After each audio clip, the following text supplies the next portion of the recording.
আপনি যদি সারাক্ষণ চিন্তা করতে থাকেন যদি ওই জিনিসটা থাকতো তাহলে আমি সুখী হতাম, যদি অমুক সমস্যাটা চলে যেত, ওই মানুষটা আমার জীবন দুর্বিষহ করে তুলেছে, যদি সে একটা বাসের ধাক্কা খেত আমার জীবনটা কত ভালো হয়ে যেত।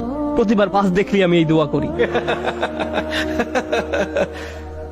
আমরা সব সময় নিজেদেরকে একথা বলে বুঝাই যদি অমুক মানুষটি বা অমুক সমস্যাটি জীবন থেকে চলে যেত তাহলে জীবন কত সুন্দর হয়ে যেত, অথবা যদি অমুক দুঃখটি দূর হয়ে যেত তাহলে সবকিছু পারফেক্ট হয়ে যেত। যদি মানুষের পরিবর্তন হতো, যদি পরিস্থিতির পরিবর্তন হতো, যদি পরিবেশের পরিবর্তন হতো, আমরা এভাবে ভাবতে থাকি সবকিছুর পরিবর্তন হলে জীবন সুন্দর হয়ে যেত, তাহলে আমাকে আর দুর্বল থাকতে হতো না। আমরা ভোগের উপর ভোগ করতে থাকি আর এতে পুরোপুরি আচ্ছন্ন হয়ে পড়ি। আর আল্লাহ আজ্জা জাল্লা বর্ণনা করছেন, জানো তুমি কত দুর্বল? তুমি একটি মাছির চেয়েও দুর্বল। দুআফাত তালিব ওয়াল মাতলুব। যখন তিনি এভাবে বলছেন আমি আপনি মজ্জাগতভাবে অবিশ্বাস্যভাবে কতটা দুর্বল, একটু চিন্তা করে দেখুন। আপনাদের প্রত্যেকের মাথায় বিভিন্ন জিনিসের চিন্তা আছে প্রতিদিন। আমরা এখন রোজা রাখছি, নামাজ পড়ছি, আর আলহামদুলিল্লাহ নামাজ পড়ার সময় আমরা মনোযোগ ধরে রাখার চেষ্টা করি, কিন্তু এর বাইরে আপনার মাথায় কোন চিন্তা ঘুরঘুর করে? আপনি কি নিয়ে উদ্বিগ্ন থাকেন? আপনি কি নিয়ে চিন্তা করেন? কোন চিন্তাটি আপনার মাথায় সারাক্ষণ ঘুরতে থাকে? কোন জিনিসটির ব্যাপারে ভাবেন এটা যদি থাকতো, আর কোন জিনিসটির ব্যাপারে ভাবেন যদি এটা না থাকতো? কারোর জন্য অসুস্থতা, কারোর জন্য ডিপ্রেশন, কারোর জন্য দুঃখ, কারোর জন্য হয়তো কোনো ব্যক্তি। কেউ কেউ ভাবেন যদি ওই মানুষটা আমার ব্যাপারে খুশি হতো। তারা অন্য একজনকে খুশি করার চিন্তায় মশগুল থাকেন। যদি আমার বাবা আমার উপর খুশি থাকতেন তাহলে আমি সুখী হতাম। কিন্তু আপনার বাবাও তো একজন মানুষ, তিনি যদি আজ খুশি হয়েও থাকেন কাল হয়তো তার জীবন শেষ হয়ে যেতে পারে। তারপর আপনি কি করবেন? এরপর আপনি কোথায় দাঁড়াবেন? সুতরাং আমি আর আপনি এভাবে এসব জিনিসের পেছনে ছুটতে থাকি। আর এর পরের আয়াতে আল্লাহ আজ্জা ওয়াজাল্লাহ বলেন, মা কদারুল্লাহ হাক্কা কদরিহি, তারা আল্লাহকে যথাযথ মর্যাদা দেয় না। ইন্নাল্লাহা কাউইয়ুন আজিজ, নিশ্চয়ই আল্লাহ শক্তিধর, মহাপরাক্রমশালী। তুমি দুর্বল কিন্তু আল্লাহ সর্বশক্তিমান। তিনি আরো বলেন, তোমরা আল্লাহকে যথাযথ মর্যাদা প্রদান করনি। জানেন তিনি আমাকে আপনাকে কি বলছেন? তিনি বলছেন তোমরা বিভিন্ন জিনিসের পেছনে ছুটবে, তোমরা বিভিন্ন মানুষের পেছনে ছুটবে, তোমরা এই দুনিয়ার যত কিছুর পেছনেই ছুটো না কেন এর প্রতিটি জিনিসের একদিন সমাপ্তি হবে। এর প্রতিটি জিনিস দুর্বল। এই কারণে তুমিও দুর্বল হয়ে পড়েছো। এই জন্য তুমি বারবার দুঃখ ভারাক্রান্ত হয়ে পড়ছো। ফলশ্রুতিতে তুমি বারবার ক্ষতির সম্মুখীন হচ্ছ। কিন্তু শেষবারের মতো যখন তুমি এই সিদ্ধান্ত গ্রহণ করবে তোমার যত চাওয়া পাওয়া আছে তার মাঝে সবচেয়ে বড় চাওয়া পাওয়া হলো তোমার মালিককে খুশি করা, যখন তুমি সবকিছুর উপরে আল্লাহর সন্তুষ্টিকে প্রাধান্য দাও, যখন তুমি সত্যিকার অর্থে তোমার অন্তর থেকে এটা করতে পারবে, একমাত্র তখনই, যেহেতু তিনি শক্তিধর। জানেন আল্লাহ এইমাত্র আমাদের শেখালেন যখন তুমি দুর্বল কাউকে পেতে চাও তখন তুমিও দুর্বল হয়ে পড়ো, কিন্তু তুমি যদি আল্লাহকে চাও যিনি শক্তিধর এবং মহাপরাক্রমশালী, তাহলে এটা তোমাকে কেমন করে তুলবে? এটা তোমাকেও শক্তিশালী করে তুলবে। আর যখন তুমি শক্তিশালী হয়ে উঠবে জীবনে বিভিন্ন জিনিস আসবে যাবে, কিন্তু তোমার শক্তিমত্তার কোনো কমতি হবে না। যে জিনিসের পেছনে তুমি ছুটছো তা ভেঙে পড়ার কারণে তখন তুমি আর ভেঙে পড়বে না, কারণ তুমি দুনিয়ার এসব তুচ্ছ জিনিসের চেয়েও অনেক অনেক উচ্চ একজনের সন্তুষ্টির অন্বেষণ করছো। আমি বলছি না যে আপনি এই দুনিয়ার কোনো কিছু চাইতে পারবেন না, কিন্তু আয়াতটি আমাদেরকে একটি ব্যাপারে শিক্ষা দিচ্ছে। আমরা যখন এসব পার্থিব বিষয় কামনা করব আমরা বুঝবো যে এগুলো দুর্বল। পার্থিব এসব বিষয় জীবনে আসবে যাবে, কিন্তু আমরা কখনো আল্লাহকে হারাতে পারবো না। লক্ষ্য করুন, মানব জাতির ব্যর্থতা হলো যখন তারা পার্থিব কোনো জিনিস পেতে ব্যর্থ হয় তারা আল্লাহকে ভুলে যায়। তাদের চাওয়া পাওয়ার জিনিসটি না পেলে তারা নামাজ পড়া ছেড়ে দেয়।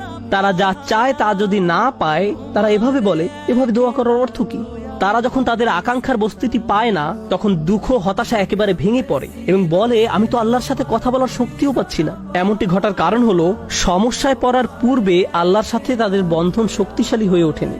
যদি সে বন্ধনটি আগে থেকেই বর্তমান থাকতো, যেমন মূল যদি শক্তভাবে গাঁথা থাকে তাহলে ঝড় এলে এদিক ওদিক দুলতে থাকে, সম্পূর্ণ ভেঙে পড়ে না, মূলের উপর দাঁড়িয়ে থাকতো, আর ঝড় চলে গেলে আবার ফল দেয়া শুরু করতো। এরকম একটা উপমার কথা কোরআনে অন্যত্র এসেছে, আসলুহা সাবিত ওয়া ফারউহা ফিস সামা। লা ইলাহা ইল্লাল্লাহ হলো এমন একটা বৃক্ষের মতো যার শেকড় মাটিতে এবং শাখা আকাশে উত্থিত। এটাই ঈমানের শক্তি। এই আধ্যাত্মিক শক্তির ধারণাটি আরো পরিষ্কার করার জন্য আমি আপনাদের নিকট একটা উদাহরণ পেশ করব।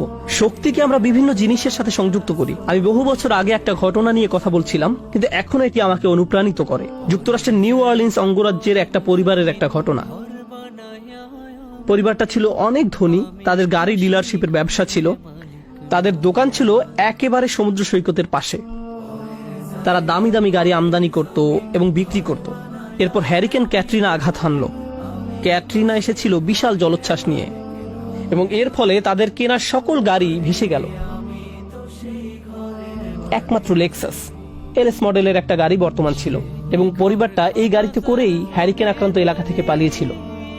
দুর্যোগ শেষ হওয়ার কয়েক মাস পরে স্টেটের সবকিছু খুলে দেওয়ার পর আমি আবার তাদের সাথে দেখা করতে গিয়েছিলাম। যে পরিবারটি মাসে প্রায় 2 কোটি টাকা আয় করত, তারাই এখন সেই লেক্সাস গাড়িতে করে পিজা ডেলিভারি দিচ্ছে। পরিবারটি এখন এই কাজ করছে। এক ব্যক্তির পিজা দোকানের জন্য তাদেরকে হায়ার করা হয়েছিল। মা বাবা দোকানে পিজা বানাতো আর ছেলে লেক্সাসে করে সেই পিজা ডেলিভারি দিত। আমি যখন এটা দেখলাম, কল্পনা করতে পারেন অন্য কেউ যদি এরকম পরিস্থিতিতে পড়তো, অন্য কোনো মিলিয়নিয়ার যদি এভাবে দেউলিয়া হয়ে যেত, তাদের কি হতো? তারা সম্পূর্ণ হতাশ হয়ে যেত, মদের বোতল হাতে জীবন পার করে দিত। কারণ তারা মনে করত যা তাদের ছিল তাই তাদের শক্তিশালী করেছে। এখন যেহেতু এই সম্পদ হারিয়ে গেছে, আমার পক্ষে আর এই পরিস্থিতি মোকাবেলা করা সম্ভব নয়, এই ধরনের ক্ষতি সহ্য করা সম্ভব নয়। কিন্তু এই পরিবারের ক্ষেত্রে যখন আমি তাদের সাথে দেখা করলাম, সবাই খুবই শান্ত, নির্বিঘ্ন। বাবার অনেক বয়স হয়েছিল। এই রকম বয়সে এমন ক্ষতির সম্মুখীন হলে মানুষ হার্ট অ্যাটাক করে, উচ্চ রক্তচাপে ভোগে, কিন্তু এই মানুষটা সম্পূর্ণ শান্ত। তো আমি তাকে জিজ্ঞেস করলাম, কিভাবে এটা সম্ভব? আমি এমনকি আমার প্রশ্ন করাও শেষ করতে পারিনি। আমি শুধু বললাম, কিভাবে? তিনি হেসে উঠলেন। তিনি বললেন, যখন ব্যবসা ভালো ছিল আমি সারাক্ষণ ফোনে ব্যস্ত থাকতাম। শিপমেন্ট এসে পৌঁছেছে কিনা, পেমেন্ট দিতে দেরি হচ্ছে কিনা, কার কি ডেলিভারি দেওয়া প্রয়োজন, কাস্টমার খুশি কিনা, ট্যাক্সের হিসাব ঠিক আছে কিনা, কর্মচারীদের সমস্যা, অমুক সমস্যা, তমুক সমস্যা। এসব কারণে আমি কোনো মতে জুমার নামাজে উপস্থিত হতে পারতাম কোনো রকমে।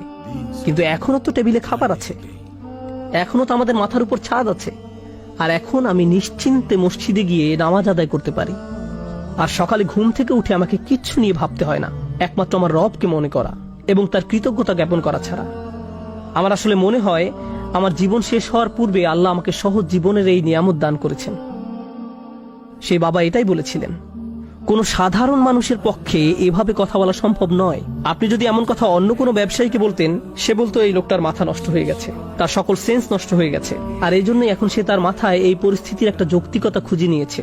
আপনাদেরকে একটা কথা বলছি, একজন মানুষের পক্ষে কেবল তখনই এভাবে কথা বলা সম্ভব যখন সে বুঝতে পারে যেসব জিনিসের পিছনে সে ছুটছে তা দুর্বল। কেবলমাত্র আল্লাহই শক্তিশালী।